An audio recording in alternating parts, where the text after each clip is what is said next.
Michigan, Pennsylvania, Wisconsin, Nevada. Kamala Harris now favored to win, slightly favored in each of those 4 key swing states, according to pollster Nate Silver's presidential model. The Democratic nominee has over a 50% chance of winning in those 4 battlegrounds per Silver's forecast, and she has a 63% chance of victory in Michigan.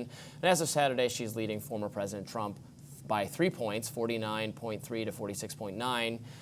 Overall, in Pennsylvania, she has a win probability of 57%, topping Trump by 1.5 points, 48.9% to 47.4%.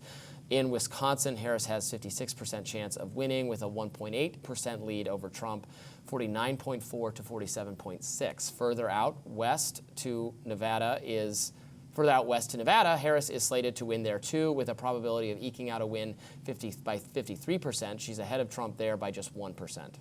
It's not all doom and gloom for former President Trump, though. A new poll from the New York Times Siena College shows he's faring better than Harris in the Sunbelt states. According to Soave, he's gained a lead in Arizona and remains in the lead in Georgia, 2 states he lost to President Biden in 2020. In Arizona, he's toppling Harris by 50 to 45%. In Georgia, Trump enjoys a slight lead over Harris, 49 to 45%. The race is tight in battlegrounds of North Carolina, too. There, Trump is ahead with 49% to Harris's 47%. It should be noted, in these states, there is a 4 to 5% margin of error. Appearing on Meet the Press on Sunday, Democratic Senator John Fetterman did acknowledge how competitive his state, Pennsylvania, will be. And when he was asked about Harris's stance on guns, this was his response. She was talking about gun ownership with Oprah Winfrey. She said, quote, "If somebody breaks into my house, they're going to get shot. You, Senator, are a gun owner. As the leader of a party that prides itself on advocating for gun safety, was it responsible for Vice President Harris to make those comments?" Absolutely. I think the vast majority of Americans, if you had somebody breaking into your house that might be there to harm you, you probably have the right to shoot them. And I think that's a vast majority of Americans would agree with that. Asked about fracking, a key issue in the Keystone State, Fetterman said this.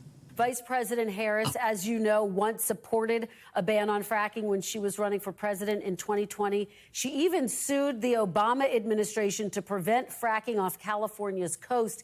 Now she says she will not ban the practice as president. Why should voters trust that that is really what the vice president believes?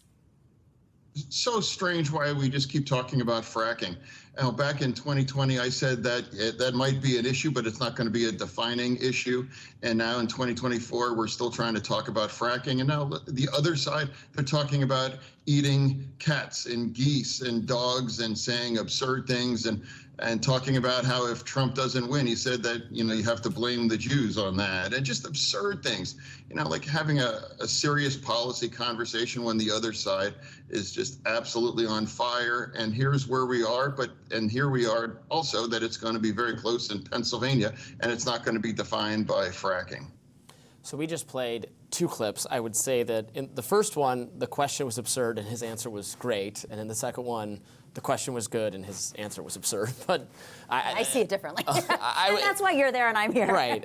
Obviously, many Americans own guns lawfully, responsibility for self-protection, and you should have the right to defend yourself and you're in that situation. I actually think it's probably tactically advantageous for Kamala Harris to emphasize that she is also a gun owner, because that's in keeping with the culture of America. I would like to know more information about what kind of gun she has, where she's registered to carry it. D.C. had very tough laws on guns until recently, winning a massive Supreme Court case to give the citizens of the district the right to practice self-defense in one of the least safe cities in the country. So that was fine by me there. The second question, she has had this background of she's changed a lot of the stances she had previously. Now she's not going to ban fracking. Is it sincere? Who knows? This is a question of great importance to the voters in Pennsylvania, the state most likely to decide the presidential race. So I think it's a fair question, and all of the inane statements by conservatives or whatever about pets being eaten doesn't change that fact. Well, I think it's actually important that he does say that, is that there has been quite a bit of criticism about her past positions and her evolution on positions, and that's natural. That happens in politics. It definitely happens in presidential races.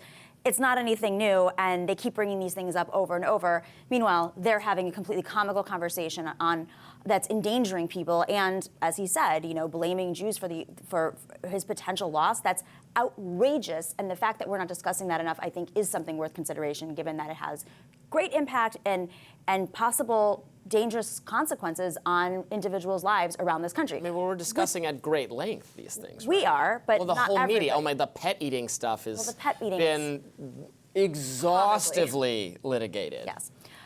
With that being said, I wish the characterization that Kamala Harris is some sort of progressive California senator was actually the case. As a progressive, I wish that she actually had been a little bit bolder on fracking. Yeah. And in Pennsylvania, there is a very strong anti-fracking movement. I wish the Democratic Party would be stronger on that issue. I also understand how she evolved, because there is a national security element to this. The fact that we are trying to be energy independent and that we are now exporting more oil and gas to Europe because of the war in Ukraine, just say that. Just say, this is why I've evolved. I understand it more. That's my frustration with the Harris campaign. She doesn't say anything. She rarely speaks. We never hear from her. She never does does interviews. That's ridiculous. Come on. She never does interviews. It's not the point. She She's does done one. interviews. She's been running for Uno. We'll talk about that. But she does have an opportunity to say some of these things to certain constituencies, and there are a lot of environmental activists that could also move the margins of this election in several of these states. We did see that in the past.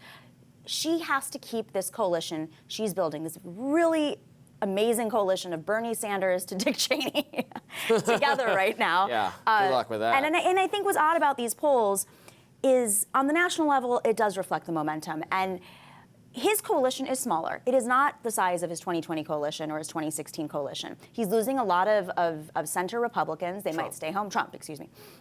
But simultaneously, some of his coalition has aged out and passed away, died of COVID. She is simultaneously bringing in a younger demographic. We'll see how large they turn out in numbers. But even if it's a little bit more, a point more than normal, that could impact the election in these states too. And those voters are not easily reached through these polling mechanisms that they have that are deeply flawed, as we all know. I mean, the Republicans have been adding minority voters to their coalition. They have. Trump's doing better with minority voters than Male Republicans minority for. voters. Well, doing better with males in general. We now have a very pronounced gender split in the country politically, which is interesting. Women are more reliable voters, though. They're more likely to bring in a community, and I mentioned this to our producer earlier. My mother's in Arizona, and she's running around her neighborhood saying, I think that person's a Republican, but they're never Trumper. I'm going to go talk to them. I'm going to make sure that they show up and don't sit at home.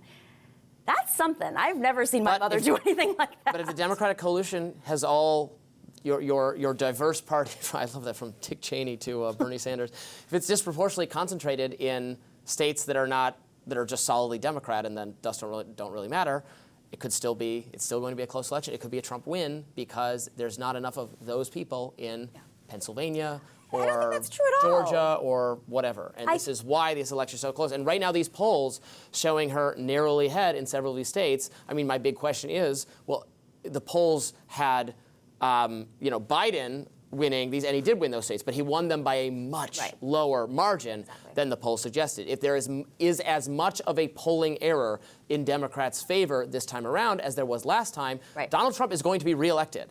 Now, that might not be, we don't know. Maybe the polls do really well this time. If you look at the history of polling, usually it's for the last, 20 years or something, it's usually a slight Democratic advantage. There has been a cycle or two where there was a slight Republican advantage.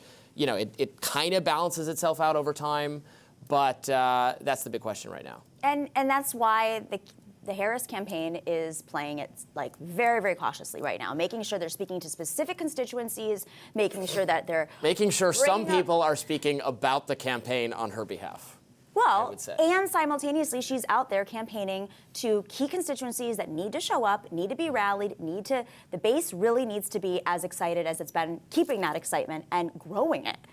I do think that there are never Trumpers in places like Arizona. I do think that there are maverick type of voters there who, do not like the way Donald Trump behaves. I think the Donald Trump base the MAGA base in Arizona is very loud, but I don't think it's as large as we collectively think it is. The Republican Party is not the MAGA Party, as you know.